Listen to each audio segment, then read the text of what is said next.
Alrighty, here we are again. It's Coach Garey G. I'm with you today with the purpose of talking about movement. All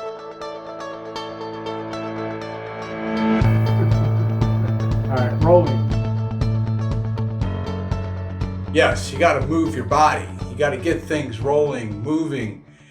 In the morning, when you get out of bed, you should do a few little stretches. Yes, say good morning to the sun, right?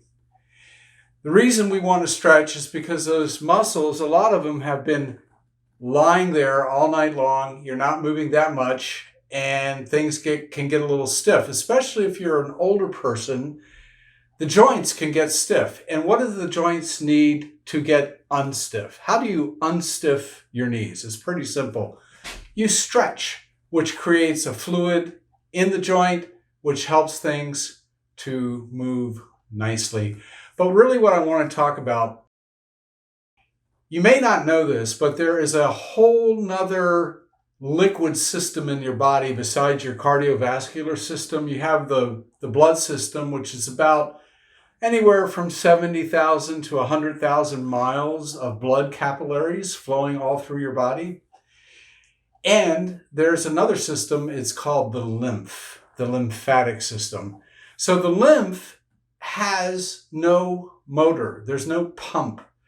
The heart is the pump for the cardiovascular system. And when the blood proceeds down the arteries and into the capillary beds, guess what? That heartbeat's not affecting the blood anymore. You know what's happening?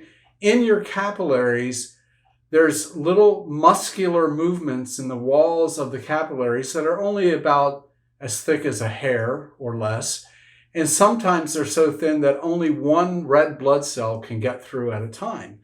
But there is a muscular, called a vasomotion, vasomotion that helps the blood to pass through, deliver oxygen to the cells, pick up all the carbon dioxide and metabolic waste, and move it along, and guess where it goes? It goes back up through where the carbon dioxide is expressed through the lungs.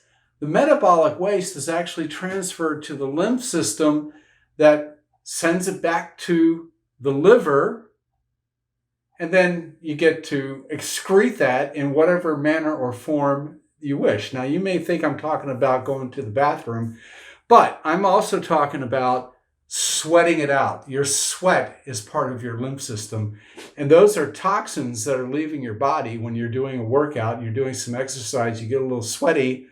Yes, that's a good, healthy thing to do. So movement is part and parcel of life. It is the principal sign of life. If you see a little insect on the ground, what do you look for to know if it's alive or not? You give it a little push and see if it moves, right? So the principal sign of life is movement. I want you to move every day.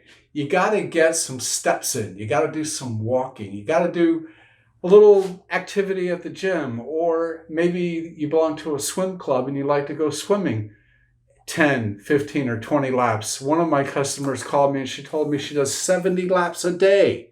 Oh my God. So movement is a principal sign of life. We'll talk about nutrition in order to enable the movement, right? So the car is not going to go without gasoline, without fuel, or without electricity, whatever's powering your vehicle. Your body's not going to move very much without good fuel. That's where nutrition comes in. And you know, as I always say, remember to take your omega-3s. If you have a question that we have not answered up till now, put the question down below. We will make a video for you.